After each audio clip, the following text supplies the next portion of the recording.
Hello बच्चों, हम लोग पढ़ रहे हैं मेजरमेंट और उसी के कंटिन्यूएशन में आज हम पढ़ रहे हैं एक टॉपिक, बहुत अच्छा टॉपिक है, conversion from one system of unit to other. तो इसका मतलब क्या हुआ, हमें एक सिस्टम ऑफ यूनिट में वैल्यू गिवन होगी और दूसरे सिस्टम ऑफ वैल्यू में निकालनी होगी। जैसे हम बात कर रहे हो एसआई यूनिट की।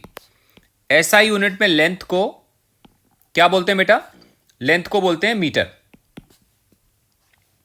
और सीजीएस में क्या बोलते हैं? सीजीएस में लेंथ को बोलते हैं लेंथ इज सेंटीमीटर।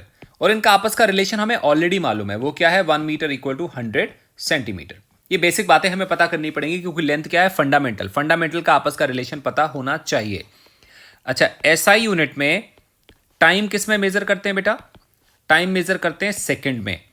और सीजीएस में टाइम किस में मेजर करते हैं? सीजीएस में भी हम टाइम मेजर करते हैं सेकंड में, आपको याद होगा। और अब हम बात करते हैं मास की। एसआई यूनिट में मास किस में मेजर करते हैं? मास मेजर करते हैं केजी में। और सीजीएस में मास किस में मेजर करते हैं?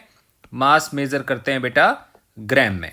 और इनका आपस में रिलेशन होता है। रिलेशन क्या होता है? 1 kg इक्वल टू 1000 ग्राम। ये हमारी बेसिक चीजें हैं जो हमें मालूम है। और हम ये फंडामेंटल के बारे में मालूम है कि लेंथ का लेंथ में कन्वर्जन, मास का मास में कन्वर्जन, एसआई से सीजीएस में। अब अगर कोई हमसे बोले कि किसी पर्टिकुलर फॉर्मूले को कन्वर्ट करना है, जैसे किसी ने हमसे बोला कि डेंसिटी को कन्वर्ट करना है। हमारे पास एक वैल्यू आ गई डेंसिटी, हमने इसको कन्वर्ट करना है। पहली बात तो डेंसिटी का सबसे पहला स्टेप है, स्टेप नंबर 1। हमें सबसे पहले क्या लिखना पड़ेगा? हमें सबसे पहले फॉर्मूला लिखना पड़ेगा कि फॉर्मूला होता क्या है इसका। तो अगर हम इसके या अलग अलग चीज़ों के फॉर्मूले लिखें तो लिखना पड़ेगा। इसका फॉर्मूला लिखें तो हम कह सकते हैं कि इसका फॉर्मूला आएगा डेंसिटी इक्वल टू, क्या लिखेंगे? मास पर यूनिट वॉल्यूम, है ना? ये फॉर्मूला होता है डेंसिटी का, मास पर यूनिट वॉल्यूम।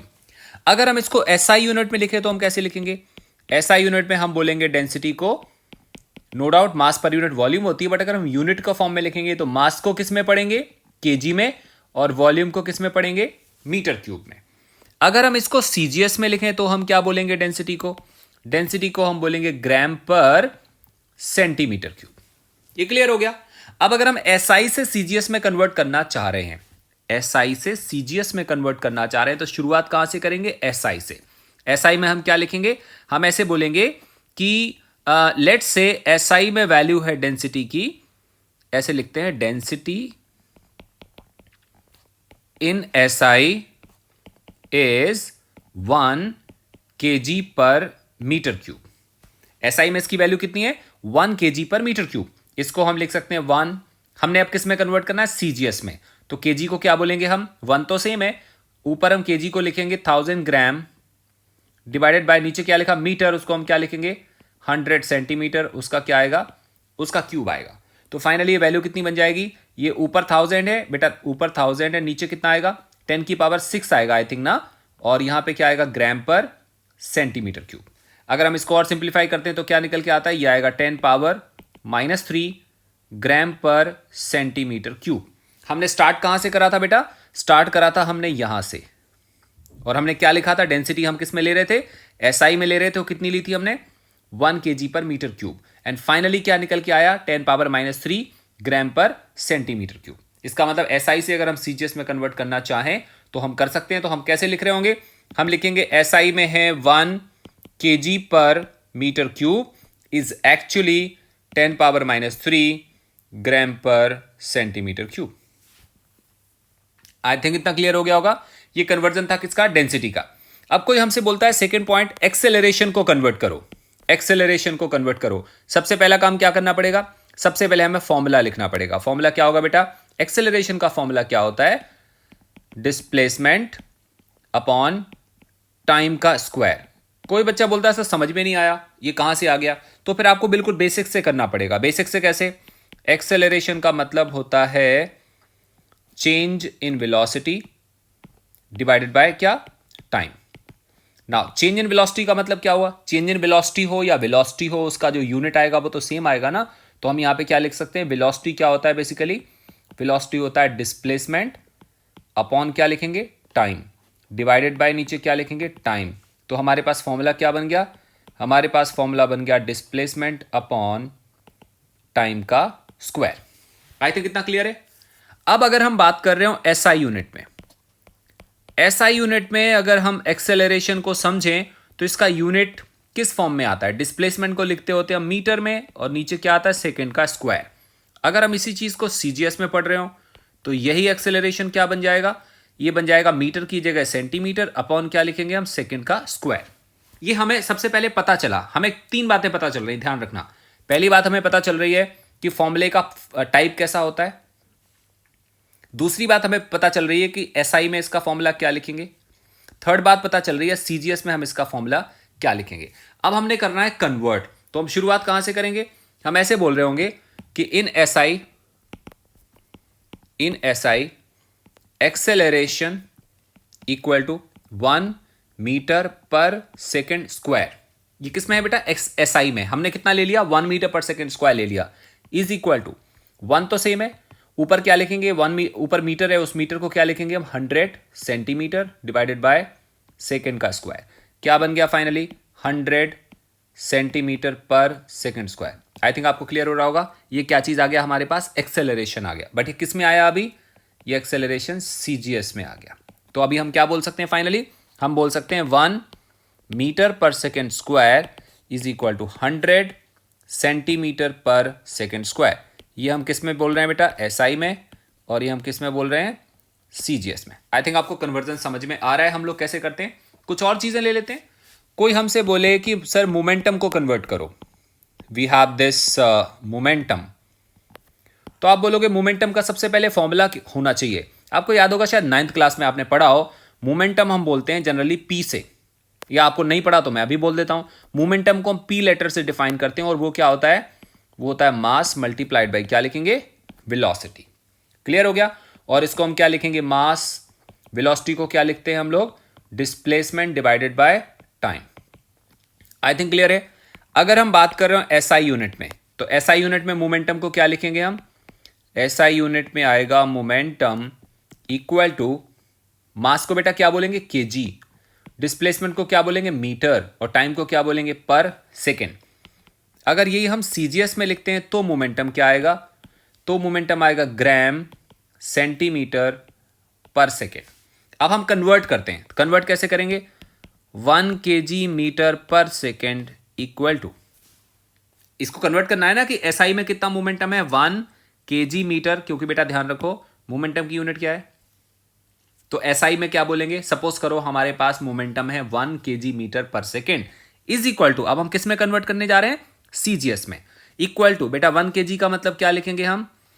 1 kg का मतलब लिखेंगे हम 1000 ग्राम। बच्चा समझ आ गया? बेटा मीटर को क्या लिखेंगे? 100 सेंटीमीटर, और नीचे कितना आएगा? सेकेंड। क्या वैल्यू आ रही है? 10 पावर 5 ग्राम सेंटीमीटर पर सेकेंड। तो हम क्या लिख सकते हैं? हम लिख सकते हैं 1 kg metre per second momentum equal to 10 power 5 gram centimetre पर सेकेंड मोमेंटम। इसका मतलब एसआई यूनिट को हमने किस में कन्वर्ट कर दिया? सीजीएस में कन्वर्ट कर दिया। बहुत अच्छी बात है। अगला कोई हमसे बोले सर फोर्स बताओ, फोर्स, तो पहला स्टेप क्या होता था? सबसे पहले लिखेंगे फॉर्मूला। फॉर्मूला क्या होता है बेटा? मास मल्टीप्लाइड बाय एक्सेलरेशन। एक्सेलरेशन का फॉर्मूला मैं पीछे लिख चुका हूं। यहां हम क्या लिखेंगे? मास मल्टीप्लाइड बाय एक्सेलरेशन क्या था, याद है आपको? डिस्प्लेसमेंट डिवाइडेड बाय टाइम का होल स्क्वायर, ऐसे कुछ। ये हमारे पास आ गया। अब अगर हम फोर्स को एसआई में लिखें तो हम क्या लिखेंगे? एसआई में हम फोर्स की यूनिट लिख रहे होंगे क्या बेटा? KG metre per second square. अगर हम इसी को सीजीएस में लिखें फोर्स को, तो हम लोग क्या लिखेंगे कि सीजीएस में force is equal to actually gram centimetre पर second square. I think clear है। अगर हमें दोनों को रिलेट करना हो तो शुरू कहां से करेंगे? ऊपर वाले एसआई से शुरू करेंगे। तो अब हम क्या बोलेंगे? 1 kg metre per second square is equal to 1 kg को क्या लिखेंगे हम? 1000 ग्राम, और 1 मीटर को क्या लिखेंगे? 100 सेंटीमीटर। नीचे क्या आएगा? सेकेंड स्क्वायर, और ये वैल्यू क्या बन जाती है? ये बन जाती है 10 पावर 5 ग्राम सेंटीमीटर पर सेकेंड स्क्वायर। एक और बात बताऊं, ये जो लिखा है ना, ये इसको न्यूटन बोलते हैं। आपको पता है फोर्स की यूनिट न्यूटन होती है, लेकिन कब होती है? जब वो एसआई में हो। एसआई में होने का मतलब मास किस में? केजी में, लेंथ मीटर में, टाइम सेकेंड में। तो इट बिकम्स व्हाट? 1 न्यूटन। और जो ये चीज़ है ना बेटा, ये चीज़, ये फोर्स की यूनिट है, लेकिन कौन से वाले उसमें है, सिस्टम ऑफ यूनिट्स में है, ये है सीजीएस में। और सीजीएस में फोर्स की यूनिट को बोलते हैं डाइन। क्या बोलते हैं? डाइन। सो जो ये चीज़ है ना, ये चीज़, इसको हम बोलेंगे 1 न्यूटन। और ये इक्वल टू कितना आएगा? 10⁵ क्या मिलेगा? डाइन। न्यूटन किस में है बेटा? न्यूटन एसआई में है, और डाइन किस में है? डाइन सीजीएस में। इसका मतलब एसआई यूनिट को जो हमने सीजीएस में कन्वर्ट करा, तो 1 न्यूटन कितने में कन्वर्ट हो गया? 10⁵ डाइन में कन्वर्ट हो गया। एक और करवाता हूं आपको मैं, तो बहुत इंपॉर्टेंट चीजें करवा रहा हूं जो जनरली हर बुक में दी होती है। So we have one more and that is energy. अब जैसे किसी ने बोला कि एनर्जी को आप एसआई से सीजीएस में कन्वर्ट करो, एसआई से सीजीएस में, तो आपको सबसे पहले समझ आया एनर्जी मतलब क्या। एनर्जी को तुम लिख सकते हो काइनेटिक एनर्जी। अगर तुम काइनेटिक एनर्जी लिखते हो तो तुम क्या लिखोगे? याद है ना आपको, हाफ एम वी स्क्वायर। अगर तुम हाफ एम वी स्क्वायर लिखोगे तो बेटा हाफ की कोई यूनिट नहीं होती है। एम का मतलब क्या है? मास, है ना बेटा। और अच्छा, वेलोसिटी का मतलब क्या होता है? डिस्प्लेसमेंट अपॉन टाइम, उसका क्या आ जाएगा? स्क्वायर। तो इसकी यूनिट क्या आ गई, या इसका फॉर्म रिलेशन क्या आ गया? इसका रिलेशन आ गया मास इंटू डिस्प्लेसमेंट का स्क्वायर डिवाइडेड बाय टाइम का स्क्वायर। अभी हम लोग क्या देख रहे हैं? अभी हम एनर्जी का फॉर्मूला देख रहे हैं कि एनर्जी का फॉर्मूला मास, डिस्प्लेसमेंट और टाइम में कैसे रिलेटेड है। तो एनर्जी का मतलब काइनेटिक एनर्जी होता है। तुम काइनेटिक एनर्जी के हिसाब हेल्प से निकालोगे तो ये फॉर्मूला आएगा। कोई और इंसान बोला कि नहीं सर, एनर्जी मुझे नहीं पता काइनेटिक एनर्जी, मैं तो पोटेंशियल एनर्जी के हिसाब से लिखूंगा। लिख के देख लो, पोटेंशियल एनर्जी का फॉर्मूला अब तक हम क्या जानते हैं? mgh। आपको शायद याद होगा बेटा। m का मतलब क्या होता है? m का मतलब होता है मास, और g का मतलब क्या होता है? एक्सेलरेशन, और h का मतलब क्या होता है? हाइट या डिस्टेंस या डिस्प्लेसमेंट, कुछ भी बोल दो आप, है ना, एक ही बात है। अच्छा, हम इसको लिखेंगे मास। याद है आपको, एक्सेलरेशन हमने पहले पढ़ा, अभी अभी उसमें क्या पढ़ा था? डिस्प्लेसमेंट अपॉन टाइम का क्या लिखेंगे हम? Square multiplied bye displacement. बेटा ध्यान से देखो, क्या ये फॉर्मूला ऊपर के जैसा आ रहा है? हाँ आ रहा है बिल्कुल। मतलब हम क्या बोल सकते हैं? हम बोल सकते हैं इसका मतलब energy equal to mass into displacement का स्क्वायर डिवाइडेड बाय टाइम का स्क्वायर। आई होप क्लियर है। ये तो सेम फॉर्मूला आ गया। अच्छा, एक बच्चा और बोला नहीं सर, मेरे को ऐसा लगता है कि एनर्जी होती है वर्क।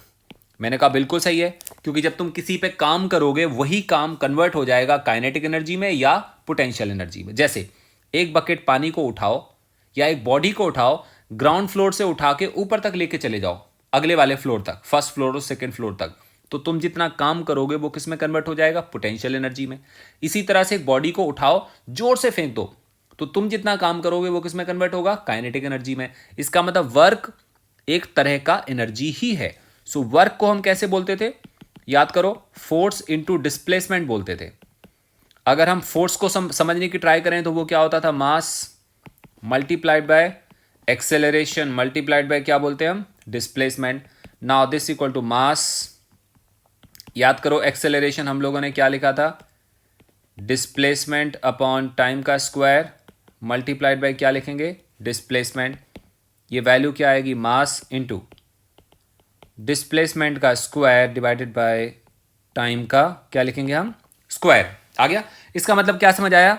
हमने किसी भी टाइप से लिखा, एनर्जी का फॉर्मूला कैसा आ रहा है? सेम आ रहा है। चलो, ये मैं इतना सारा इसलिए समझा रहा था कि आपको अगर कभी भी एक सिस्टम से दूसरे में कन्वर्ट करना हो तो सबसे पहले आपको उस पर्टिकुलर फिजिकल क्वांटिटी का रिलेशन पता होना चाहिए। किसके साथ? फंडामेंटल क्वांटिटीज के साथ। अगर वो तुम्हें पता नहीं होगा तो तुम सॉल्व नहीं कर पाओगे। क्लियर है?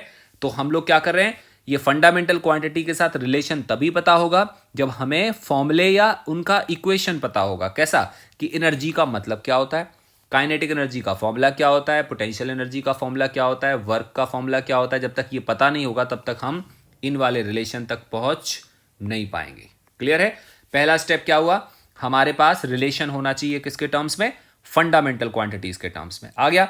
उसके बाद हम कन्वर्ट कर लेते हैं। तो अब हम फाइनली किस कंक्लूजन पे पहुंचते हैं?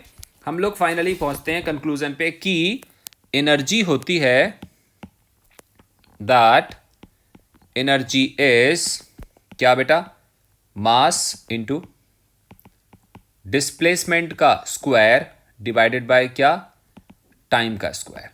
ये हमारे पास एनर्जी का फॉर्मूला होता है। हम यहां तक पहुंच गए हैं, बहुत अच्छी बात है। उसके बाद से अब हमने कहां पहुंचना है, अब हमने पहुंचना है अलग अलग यूनिट्स में। तो हम सबसे पहले बात करते हैं एसआई यूनिट की। एसआई यूनिट में हम क्या बात करेंगे, मास किस में, केजी में, है ना बेटा। डिस्प्लेसमेंट किस में बेटा, मीटर में। और टाइम किस में, ऑफ कोर्स सेकंड में। अगर हम बात करते हैं सीजीएस यूनिट की, मास किस में, फिर से ग्राम में, डिस्टेंस किस में, सेंटीमीटर में, और टाइम किस में, सेकंड में। ये मैं समझ आ गया। अब अगर हमें आपस में रिलेट करना हो कि एसआई यूनिट में मतलब 1 kg metre square per second square, मतलब हम कर क्या रहे हैं, अब हम एसआई से सीजीएस में कन्वर्ट कर रहे हैं। एसआई में वैल्यू क्या है, ये वाली है, हमने इसकी 1 वैल्यू ले ली 1, तो हम क्या बोलेंगे 1 kg metre square per second square को हम किस में कन्वर्ट करना है, सीजीएस में। इक्वल टू क्या लिखेंगे हम, 1 kg को क्या लिखेंगे बेटा, हम 1 kg को लिख रहे होंगे 1000 ग्राम, यस नो, ये 1000 ग्राम। अच्छा, मीटर स्क्वायर को हम क्या लिखेंगे, मीटर स्क्वायर को हम लिखेंगे 100 सेंटीमीटर का whole square, I think clear है। और नीचे क्या लिखेंगे हम, सेकेंड का स्क्वायर। ध्यान से अंडरस्टैंड करो कितनी वैल्यू आएगी।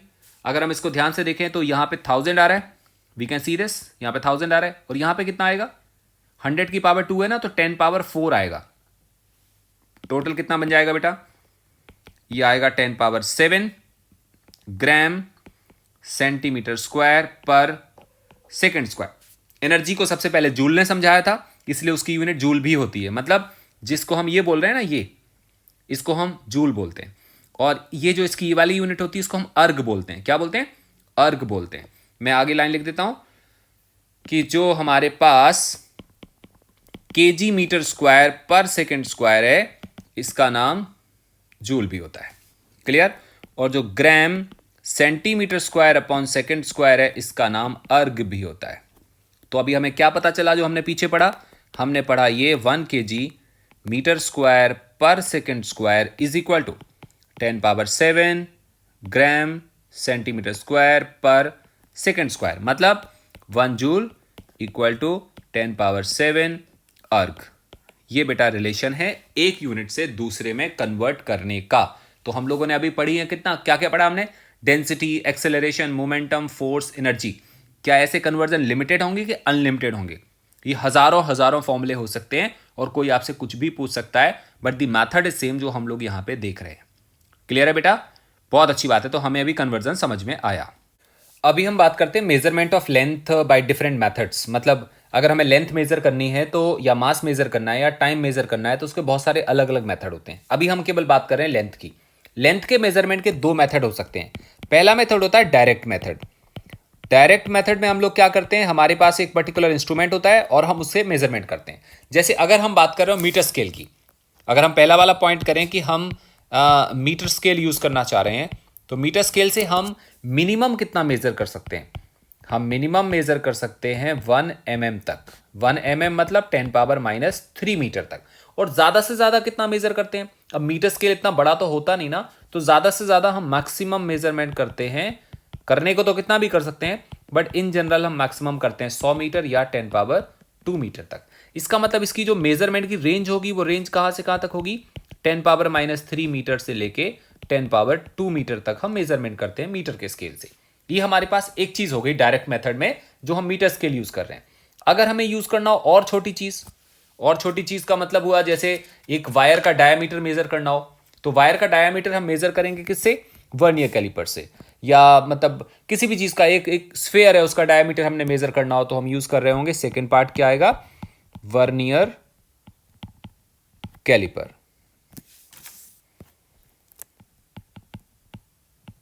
और इससे हम क्या मेजर, इससे कौन सी डिस्टेंस तक मेजर करते हैं, इससे हम मेजर करते हैं मिनिमम अप टू 0.1 mm। और मीटर स्केल से कहां तक मेजर कर रहे थे, 1 mm तक। इसको कहां तक मेजर कर रहे हैं, 0.1 mm। 0.1 mm का मतलब बेटा क्या हुआ, 10 पावर -4 मीटर। सो वर्नियर कैलिपर से हम मिनिमम मेजर करते हैं 0.1 mm तक, दैट इज 10 पावर -4 मीटर। अब हमारे पास आता है एक और, अगर हमें चाहिए कि कोई बहुत थिन वायर है और उसका साइज या उसका डायमीटर भी मेजर करना है, तो हम किससे मेजर करेंगे, हम मेजर करेंगे स्क्रू गेज से। और स्क्रू गेज मेजर करता है इससे भी कम डिस्टेंस तक, दैट इज मिनिमम मेजर करता है वो कहाँ तक, 0.01 mm। और 0.10 mm मतलब कितना हुआ, 10⁻⁻5 मीटर। इसमें मैक्सिमम हम लोगों ने बोला नहीं है, क्योंकि मैक्सिमम अगर हमने बहुत ज़्यादा मेजर करना होगा तो वर्नियर कैलिपर्स या स्क्रू गेज से क्यों मेजर करेंगे, फिर हम मीटर स्केल से मेजर करेंगे। तो ये कौन से वाले मेथड्स थे, ये थे डायरेक्ट मेथड, जिसमें हम क्या करते हैं, डायरेक्ट सीधे सीधे मेजर कर सकते हैं। अब अगर मान लो डिस्टेंसेस या लेंथ्स बहुत छोटी हैं, बहुत ज़्यादा छोटी हैं, तो हम डायरेक्ट मेथड यूज़ नहीं करेंगे, हम कैसे यूज़ करेंगे, इनडायरेक्ट मेथड। और अगर लेंथ बहुत ज़्यादा है, बहुत ज़्यादा है, तब भी हम, जैसे लाइट ईयर के बराबर डिस्टेंस है, या सन से, अर्थ से मून तक का डिस्टेंस निकालना है, या सन तक का डिस्टेंस निकालना है, उसके लिए भी हम इनडायरेक्ट मेथड यूज़ करते हैं। मतलब ऐसा थोड़ी ना होगा कि हमने अर्थ से मून तक का डिस्टेंस निकालना है, हम एक मीटर स्केल लेंगे और यहाँ से शुरू होंगे और हवा में उड़ते उड़ते हम चले जाएंगे मून तक, दैट इज़ नॉट पॉसिबल ना। उसके लिए हम यूज़ करते हैं कौन से वाले मेथड, इनडायरेक्ट मेथड्स। तो अभी हम देखते हैं इनडायरेक्ट मेथड्स फॉर लेंथ। किसका मेजरमेंट करना है हमने, indirect methods for length measurement, ठीक है ना, ऐसे मैंने लिख दिया। तो पहला वाला मेथड है जिसका नाम है इको या रिफ्लेक्शन मेथड, या रिफ्लेक्शन मेथड। इस वाले मेथड में क्या होता है, जैसे हम लोग चलते हैं कहीं घूमने, मनाली जाते हैं और हिली एरिया में जा रहे हैं, वहाँ से हम एक पर्टिकुलर जगह ऐसे आती है जहाँ पे सामने हिल आ जाती है, उसके बाद रोड टर्न होता है। तो अगर उसके पहले हम हॉर्न लगाते हैं तो हमारी कार में से निकला हुआ साउंड उस हिल पे टकराता है और लौट के दोबारा आता है। जो साउंड रिपीटेड हमें दोबारा सुनाई देता है उसको हम क्या बोलते हैं, उसको हम इको बोलते हैं। ये हमारे पास कोई पर्टिकुलर हिल है या कोई बिल्डिंग हो सकती है, और ये हमारी कार है जिससे हम जा रहे हैं, और इसमें से निकला क्या, साउंड। इसमें से साउंड निकला और वो जा रहा है जा रहा है जा रहा है, टकराएगा और फिर लौट के आएगा। एक बात सोचो, अगर यहां से लेके यहां तक का डिस्टेंस x हो और स्पीड ऑफ साउंड हो, पूरा लिखता हूं मैं, speed of sound equal to v हो, तो साउंड को जाने में कितना टाइम लगेगा, जाने में टाइम लगेगा कितना, x/v। ये कौन सा वाला फॉर्मूला है, time equal to distance upon speed. और आने में कितना टाइम लगेगा, x/v। तो कितना टाइम लगेगा, इतना टाइम लगेगा। इसका मतलब जो इको सुनाई देगा ना, इको सुनाई देने का मतलब जो दोबारा उसी कार में से निकला साउंड जाएगा, टकराएगा, लौटेगा और आएगा, इसको हम बोलेंगे इको टाइम। तो जो इको टाइम होगा वो ये वाला होगा, इतनी देर बाद हमें सुनाई दे जाएगा। और हम क्या कर सकते हैं, वी कैन ऑब्जर्व टी। कैसे, जब इको हमें दोबारा सुनाई देगा तो टी तो हमें मालूम ही होगा ना, हमें टी ऑलरेडी मालूम है, वी कैन ऑब्जर्व टी। तो हम ऐसे कह सकते हैं कि 2x/v इक्वल टू टी। तो x कितने के बराबर आ जाएगा, x आएगा vt/2 के बराबर। हमने क्या निकालना था, डिस्टेंस। तो हमने एक्चुअली क्या निकाल लिया, हमने निकाल लिया distance from car to hill equal to x, और वो कितने के बराबर निकाल लिया हमने, v into T divided by time 2। So car में से निकला साउंड कितनी स्पीड से चल रहा होगा, कितने स्पीड से चल रहा होगा वो हमें मालूम है, टाइम हमें मालूम चल गया, और हम उससे पता कर लेंगे कि हिल कितना पर्टिकुलर दूर है। So this is the method. कौन सा वाला मेथड है, ये मेथड है indirect method.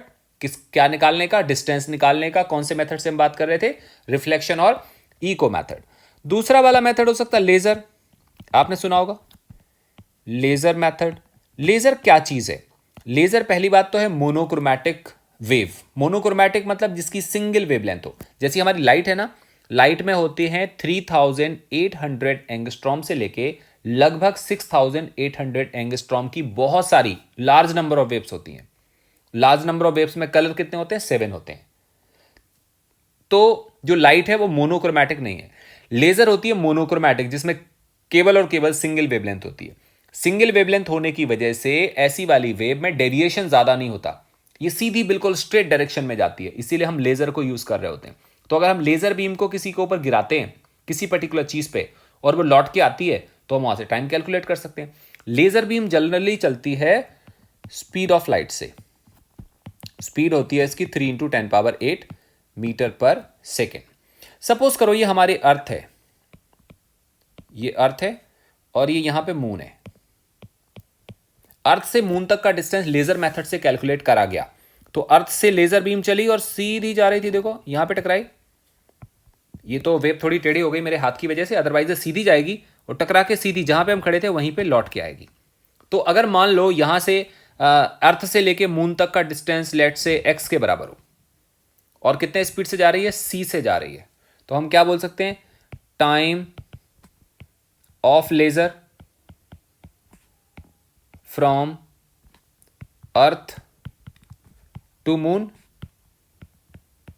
Equal to, suppose करो कितना हो, टी हो, तो वो टी कितना निकलेगा, वो टी निकलेगा एक्स अपॉन सी। आपको समझ आया ना। सपोज करो लेजर अर्थ से मून तक गई और उसका टाइम कितना हुआ, टी, तो वो टी कितना के बराबर होगा, एक्स अपॉन वी, और फिर सॉरी एक्स अपॉन सी, फिर हम क्या बोलेंगे, time of laser from moon to earth. Moon to earth क्या होगा, सेम के डिफरेंट, सेम होगा, जितना टाइम जाने में लगेगा उतना टाइम आने में लगेगा, और वो भी कितना होगा, वो होगा T equal to x upon C. तो टोटल टाइम कितना आएगा, टोटल टाइम का मतलब लेजर को हमने अर्थ से छोड़ा और लेजर जा रही है मून से टकरा के दोबारा लौट के आती है, तो टोटल टाइम आएगा ट्वाइस, मतलब 2 टाइम्स एक्स अपॉन सी। ये टाइम हम कैलकुलेट कर सकते हैं, टाइम हमें पता होगा तो हम यहां से एक्स कैलकुलेट कर सकते हैं। अगर इस टाइम को हमने बोला टी के बराबर, तो एक्स कितना निकल आएगा, एक्स यहां से निकल आएगा कितना, C T divided by 2। What is X, X है distance of moon from earth, जहां पे सी स्पीड ऑफ लाइट होगी और टी वो टाइम होगा, डिवाइड बाय 2 करेंगे। अच्छा, लेजर बीम को लौट के आने में ज्यादा टाइम लगेगा कि थोड़ा सा टाइम लगेगा, थोड़ा सा टाइम लगेगा। रीजन बिहाइंड कि जो जब हम लेजर डाल रहे हैं तो वो कितने स्पीड से जा रही है, 3 × 10⁸, और लाइट को मून तक जाने में बहुत ज्यादा टाइम लगने वाला है नहीं है। सो यहां से लेके वहां तक जाने का टाइम ये काफी कम होगा। सो लेजर मेथड हो गया। अगला है we can have that radar method. Radar method में क्या होता है, रेडार मेथड में होता है जगह जगह पे प्लेसेस होते हैं। पहले हम रेडार का पूरा मतलब समझे। इसका मतलब होता है रेडियो डिटेक्शन एंड रेंजिंग। मैं लिखवा नहीं रहा बेटा, आप नोट्स में लिख सकते हो। रेडार का मतलब होता है रेडियो डिटेक्शन एंड रेंजिंग। इसका यूज हम किस किस काम में लाते हैं, इसका यूज हम लाते हैं जैसे हमारी टेरिटरी में किसी नेबरिंग कंट्री का कोई प्लेन एंटर कर रहा हो, कोई फाइटर जेट आ रहा हो, कोई मिसाइल आ रही हो, कोई भी ऑब्जेक्ट जो हमारी तरफ अप्रोच कर रहा हो बिना इंफॉर्मेशन दिए हुए, और हमने उसको डिटेक्ट करना है। तो हम क्या क्या डिटेक्ट करते हैं रेडार मेथड में, एक तो हम डिटेक्ट करते हैं वो कितना दूर है, दूसरा हम डिटेक्ट करते हैं वो कितना अल्टीट्यूड पे है, मतलब कितनी हाइट पे है, तीसरा हम डिटेक्ट करते हैं वो कितनी रफ्तार से हमारी तरफ भाग के आ रहा है। सो हम तीन चीजें मेजर कर सकते हैं। हम देख सकते हैं मिसाइल आ रही है हमारी तरफ, तो वो कितनी रफ्तार से आ रही है जिससे हम उसको कंट्रोल कर पाए, वो कितनी हाइट पे आ रही है, वो हमसे कितना दूर है, इन सारी चीजों को मेजर करते हैं। मेजर कैसे करते हैं, रेडार एक पर्टिकुलर बॉडी है ऐसे मान लो, जिसमें से लगातार वेव्स का रेडिएशन होता रहता है। और मान लो ये रेडार है, हम ऐसे मान लेते हैं ये रेडार है, जैसे हमारे एंटीना लगा होता है वैसे कुछ, इसमें से वेव निकलती हैं। अब सपोज करो यहाँ पे कोई बॉडी है, कोई भी बॉडी है ना, ये कोई बॉडी है और वो हमारी तरफ चल के आ रही है, तो इसमें से वेव निकलेगी और वेव आएगी और टकराएगी और टकरा के लौट के आएगी। अगर यहाँ पे जो ये बॉडी है, अगर ये बॉडी ना होती, रेडार में से लगातार वेव निकलती रहती हैं, अगर बॉडी ना होती तो वेव यहाँ से निकलती और वेव क्या होती, जाती और जाती और जाती, कभी भी लौट के नहीं आती। अगर हमारे स्क्रीन के ऊपर वेव लौट के आ गई, इसका क्या मतलब हुआ, इसका मतलब है रास्ते में कोई ना कोई है, तो हम उसको डिटेक्ट करके बता देते हैं कि ये हमारी नोन बॉडी है, अननोन बॉडी है। सो इसमें से निकल रही है वेव, एंड मान लेते हैं यहां से लेके वहां तक का लेंथ है, सपोज लेंथ ले लेते हैं, यहां से लेके वहां तक का डिस्टेंस है एल के बराबर, और ये स्पीड कितनी से जा रही है, ये वी स्पीड से जा रही है। और बेसिकली वी से नहीं जाएंगी क्योंकि हम यहाँ पे वेव कौन सी डालते हैं, हम वेव डाल रहे हैं यहाँ पे जो स्पीड ऑफ लाइट से चल रही है, तो उसको वी नहीं लिखना चाहिए, हमें क्या लिखना चाहिए बेटा, हमें लिखना चाहिए सी के बराबर। तो ये वेव जा रही है कितने से, और कौन सी वाली वेव है ये इलेक्ट्रोमैग्नेटिक वेव होती हैं और इनको हम रेडियो वेव कहते हैं, और ये स्पीड ऑफ लाइट से चलती हैं। मतलब वो दुनिया की वो सारी वेव जो स्पीड ऑफ लाइट से चलती हैं उनको हम इलेक्ट्रोमैग्नेटिक वेव कहते हैं, लेकिन ये रेडियो रेंज में आती है, इसलिए हम इसको रेडियो वेव, रेडियो रेंज का मतलब वो वेवलेंथ की अपनी अपनी रेंज है, तो रेडियो वेव की अपनी रेंज है, ये उस टाइप की वेव होती हैं, तो ये जाती हैं टकरा के लौट आती हैं। इसके बारे में बहुत लंबी कहानी है, बट इसकी अपने को जरूरत नहीं है, इसलिए मैं ज़्यादा सुना नहीं रहा। तो ये सी से जा रही है। सपोज करो ये मिसाइल है या कोई चीज़ है यहाँ पे हमारी तरफ आ रही है, तो सबसे पहले क्या होगा, वेव रेडार से निकलेगी और रेडार से जाने में उसको टाइम लगेगा टी, और वो कितना होगा बेटा, L/c, और आने में कितना लगेगा, आने में भी लगेगा टी, सॉरी सेम लगेगा, तो कितना टोटल टाइम कितना हो जाएगा, इतना। इतने टाइम के बाद हमारे पास सिग्नल दोबारा आएगा, तो ये रेडार मेजर करेगा कि यार हमारे पास दोबारा से वेव कितनी देर में आई, इतनी देर में आई। तो हमारे यहाँ पे कंप्यूटर सिस्टम फिटेड होते हैं, वो ऑटोमेटिक कैलकुलेट करके क्या बता देंगे, एल बता देंगे। एल कितना आएगा, CT/2। What is L, L is distance of any object from radar. ठीक हो गया। अब देखो ये तो हमने डिस्टेंस निकाल लिया। कोई आपसे पूछे कि सर हम उस आने वाले मिसाइल की स्पीड कैसे निकालते होंगे, इससे वो पता कैसे निकालते हैं, वो जो ये रेडार लगा हुआ है ना, ये लगातार वेव नहीं भेजता, वेव की पल्सेस भेजता है। जैसे एक वेव सेंड करी, फिर थोड़ी देर बाद फिर एक वेव सेंड करी, थोड़ी देर का मतलब सेकंड्स के गैप में एक वेव जा रही है, फिर जा रही है, फिर जा रही है। तो जो एक वेव पल्स यहां से निकलेगी ना, वो इसके पास एक वेव पल्स पहुंचेगी, लौट के आएगी। तो हमने वेव पल्स का टाइम कैलकुलेट कर लिया। बात समझना बेटा, पहले एक वेव पल्स रेडार में से निकली, इससे टकराई और दोबारा लौट के आई। यहां पे कंप्यूटर लगा होगा, वो ऑटोमेटिक कैलकुलेट कर लेगा टाइम को, उससे पता चल जाएगा कि रेडार अभी अभी कितना दूर है, पता चल गया। फिर अगली पल्स थोड़ी देर के बाद निकलेगी, यहीं से थोड़ी देर बाद फिर निकलेगी, फिर इससे टकराएगी, फिर यहां पे लौट के आएगी। यहां का कंप्यूटर फिर मेजर कर लेगा क्या, कि अब मिसाइल कितना दूर है। उससे पता चल जाएगा कि अभी अभी तो मिसाइल इतना दूर थी, इतना दूर, और अब वो मिसाइल यहां पे आ गई है।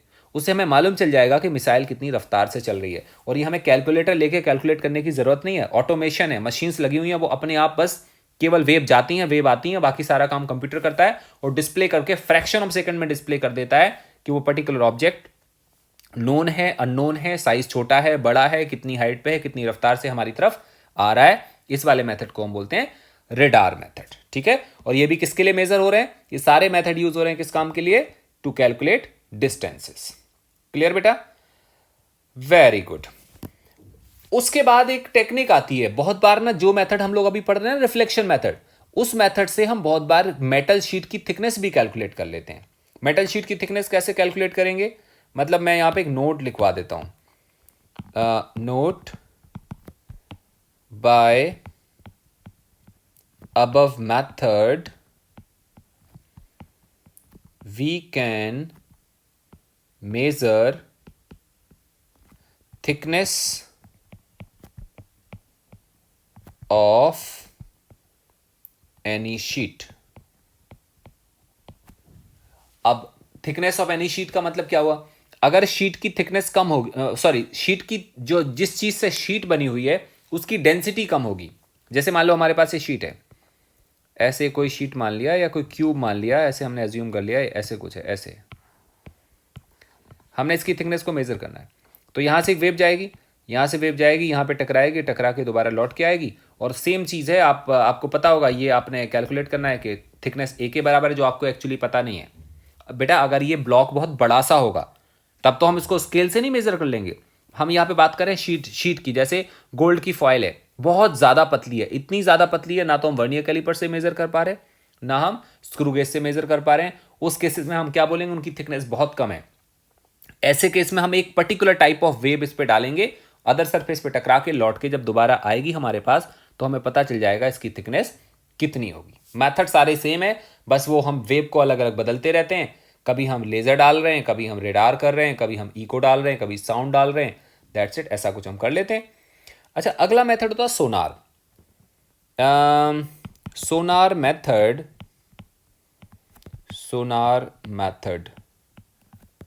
ये मेनली कहाँ पे यूज होता है ये मेनली होता है जब हम साउंड को या सॉरी वेव को पानी के अंदर भेज रहे होते हैं। जैसे एक सबमरीन जा रहा है, और सबमरीन को पता करना है कि आगे अर्थ आइसबर्ग तो नहीं है, आगे कोई बहुत बड़ी रॉक तो नहीं है, कोई मतलब ऐसा कुछ तो नहीं है जो हिंड्रेंस हो और जिसकी वजह से ये सबमरीन उसमें जाके टकरा जाए और डैमेज हो जाए। तो क्या करते हैं हम लगातार, क्योंकि पानी के अंदर दिख तो रहा नहीं ना, सबमरीन जा रही है पानी के अंदर, वो भी थोड़ी अच्छी सी स्पीड से जा रही है, काफ़ी फास्ट जा रही है। अब हमें कुछ नहीं पता, तो हम क्या करेंगे, अल्ट्रासोनिक्स डालेंगे, अल्ट्रासोनिक साउंड वेव डालेंगे। कौन सी वाली डालेंगे, अल्ट्रासोनिक साउंड वेव डालेंगे। वो साउंड वेव चलेंगी, मान लो यहाँ पे पूरे में पानी भरा हुआ है, पानी पानी पानी पानी पानी पानी, और हम यहाँ पे सबमरीन में है, देखो ये सुंदर सा डायग्राम है सबमरीन का, है ना। और यहाँ पे ना यहाँ पे आइसबर्ग है, कोई आइसबर्ग समझते हो ना, आइसबर्ग वो होता है जो ऊपर भी आइस होती है और नीचे भी होती है, ऐसे ये ऊपर को फ्लोट कर रहा है, नीचे हमें पता नहीं कि नीचे आइसबर्ग है। अब ये बहुत बड़ा है, बहुत बड़ा, अगर इससे जाके सबमरीन टकरा जाएगी तो काम खराब हो जाएगा। तो ये क्या करेगा, ये अपने में से लगातार वेव निकालता ही रहता है। वेव जाएगी, टकराएगी, लौट के आएगी, और यहाँ से वेव निकलेगी, ऐसे ऐसे जाएगी। अगर तो यहाँ कोई ऑब्जेक्ट मिल गया तब तो लौट के आएगी, नहीं मिला तो चले जाएगी। तो अगर यहाँ बीच में कोई ऑब्जेक्ट मिल गया तो वेव टकराएगी और वेव लौट के आएगी, और वेव जा रही होगी कितने से, v स्पीड से। और वेव कौन सी है बेटा, यहाँ पे जो वेव जा रही होती हैं उनको मैंने क्या बोला, कौन सी वाली हैं, अल्ट्रा सोनिक वेव्स। ठीक है, अल्ट्रासोनिक वेव्स हैं जो जा रही हैं इसके अंदर, और वो जाएंगी, टकराएंगी, लौट के आएंगी। अगर मान लो यहाँ से लेके यहाँ तक का डिस्टेंस x हो, वो कंसेप्ट तो सेम है ना जैसा हम पहले यूज कर रहे थे, ज़्यादा समझाने की ज़रूरत तो है नहीं है। हम क्या लिख सकते हैं, time of wave to return back, time of wave to return back equal to क्या बोलेंगे, 2x/v ना, ऐसे आ जाएगा। और हम इसको t बोल लेते हैं, और यहाँ से हम x निकाल लेंगे। देखो v तो हमें मालूम है ना, हमें पता होता है ना कि जो अल्ट्रासोनिक वेव हम पानी के अंदर सेंड कर रहे हैं उसकी स्पीड कितनी है, बेटा हमें ये अच्छे से पता होता है। वेव की स्पीड पता है, और टाइम हमें मालूम चल गया, क्योंकि वेव जितनी देर में लौट के आएगी वो हमें मालूम चल गया। हमें क्या नहीं पता था, हमें ये नहीं पता था कि जो रॉक सामने है या कोई भी चीज़ सामने है वो कितना दूर है। वहाँ से हम x को कैलकुलेट बड़े आराम से कर पाएंगे। तो वेव्स कौन सी जा रही हैं, अल्ट्रासोनिक। अच्छा, सोनार का मतलब क्या होता है, सोनार का मतलब होता है, मैं लिखवा नहीं रहा, आप लिख लेना। सोनार का मतलब होता है sound navigation and ranging, sound navigation and ranging. So basically ये किस काम में आता है, सोनार मेथड नेविगेशन के काम में आता है, जब हम नेविगेशन कर रहे होते हैं समुद्र में, या मतलब पानी के अंदर किसी भी तरह की हम एक्टिविटी कर रहे हैं। So it was about the reflection method. ये हम अलग अलग तरह के मेथड पढ़ रहे थे जहां से रिफ्लेक्ट होती हैं वेव, लौट के आती हैं, उससे हमें उसकी डिस्टेंस के बारे में पता चल जाता है। एक काम करते हैं, हम एक छोटा सा एग्जाम्पल करते हैं, और मैं आपसे कुछ ऐसे कहता हूं कि डिस्टेंस, ऐसे लिखते हैं, the distance of a star from earth is 10⁻13 kilometre. Clear. और कोई हमसे कहता है अ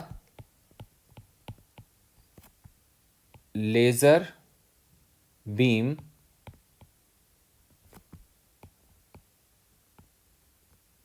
takes time t to return back on earth, calculate t। आपको समझ आया क्या लिखा मैंने, the distance of star from earth is 10⁻13 kilometre, a laser beam takes time t to return back on earth, calculate t। कैसे करोगे आप बोलोगे सर ये अर्थ है, ध्यान से देखो, ये अर्थ है और ये कहीं पे क्या है, ये स्टार है। यहाँ से हम लेज़र बीम को निकालेंगे, लेज़र बीम ऐसे ऐसे जाएगी और टकराएगी और लौट के दोबारा वापस आ जाएगी। तो हमें पता है स्टार का कितना डिस्टेंस है बेटा कितना डिस्टेंस है, 10⁻13 किलोमीटर। 10⁻13 किलोमीटर का क्या मतलब हुआ, 10⁻16 मीटर। आई थिंक कन्वर्जन समझ में आ गया होगा। टाइम जाने में भी लगेगा और टाइम आने में भी लगेगा। टाइम जाने में कितना लगेगा, जाने में टाइम लगेगा बेटा, डिस्टेंस आपको पता है ना टाइम कितना होता है, टाइम होता है अर्थ से बीम निकलेगी, स्टार तक पहुंचेगी, कितना डिस्टेंस ट्रैवल करना है उसने, 10⁻16। कितने स्पीड से करना है, c से, c मतलब 3 × 10⁸। ये कौन सा टाइम होगा, ये टाइम होगा अर्थ से स्टार तक जाने का, और लौट के आने का टाइम भी तो सेम होगा ना। तो हम क्या करेंगे, ×2 कर देंगे। जब हम ऐसा करेंगे तो हमारे पास क्या आ जाएगा, टाइम आ जाएगा। यही हमने कैलकुलेट करना था। तो वैल्यू कितनी आएगी वहां पे, 2 × 10⁸ आई थिंक, डिवाइडेड बाई 3। 10⁸ नीचे वाले और ऊपर वाले कैंसिल हो गए तो इतना आ गया। इसको हम क्या लिख सकते हैं, इसको हम लिख सकते हैं 20/3 × 10⁻7 क्या, सेकेंड्स में। और इसको हम क्या बोलेंगे बेटा, इसकी वैल्यू को सॉल्व करेंगे तो आएगा 6.67 × 10⁻7 सेकेंड। क्या चीज़ है ये है टाइम किसका, उस लेज़र बीम का जो हमने अर्थ से किसकी तरफ डाली, स्टार की तरफ, और लौट के आ गई कितने टाइम के बाद, 6.67 × 10⁻7 सेकेंड्स के बाद। तो हमने कैलकुलेट कर पाया कि अर्थ से कोई स्टार कितना दूर है। इसका मतलब हम क्या देख पा रहे हैं, हम वैसी डिस्टेंसेस भी निकाल पा रहे हैं जिनके बारे में हमें कोई अंदाजा दूर दूर तक नहीं था। हम एप्रोप्रिएट टाइप की वेव डाल रहे हैं। एप्रोप्रिएट वर्ड यूज कर रहा हूं मैं। जब हम इको मेथड की बात कर रहे थे तो साउंड वेव जा रही थी। जब हम लेजर की वेव बात कर रहे थे तो मोनोक्रोमैटिक वेव जा रही थी। जो हम रेडार की बात कर रहे हैं तो रेडियो वेव्स जा रही हैं। जब हम सोनार की बात कर रहे हैं तो अल्ट्रासोनिक वेव जा रही हैं। इसका मतलब हर अलग अलग टाइम पे अलग अलग टाइप की वेव जा रही हैं, लेकिन अल्टीमेटली फॉर्मूला कैसा आ रहा है, सेम आ रहा है। और हमारा पर्पस सॉल्व हो जा रहा है किसका, डिस्टेंसेस को निकालने का। हम लॉन्ग डिस्टेंस भी कैलकुलेट कर पा रहे हैं और किसी शीट की पतली सी थिकनेस भी कैलकुलेट कर पा रहे हैं इस रिफ्लेक्शन मेथड से। तो बेटा आज का लेक्चर वॉज अबाउट दिस कि हम डिस्टेंसेस को अलग अलग कैसे मेजर करते हैं। और अगले वाले में हम मतलब नेक्स्ट लेक्चर में हम पढ़ेंगे ट्रायंगुलेशन मेथड क्या होता है, और इससे रिलेटेड हम डिफरेंट डिफरेंट मेथड्स पढ़ेंगे। एंड पॉसिबली नेक्स्ट लेक्चर में हमारा मेजरमेंट का टॉपिक ओवर हो जाएगा। उसके बाद हम डायमेंशन स्टार्ट करेंगे। थैंक यू सो मच बेटा, अच्छे से पढ़ाई करो और जैसा पढ़ रहे हो बिल्कुल वैसे पढ़ते रहो। एक टाइम आएगा आपको सब कुछ आने लगेगा। Thank you, bye bye.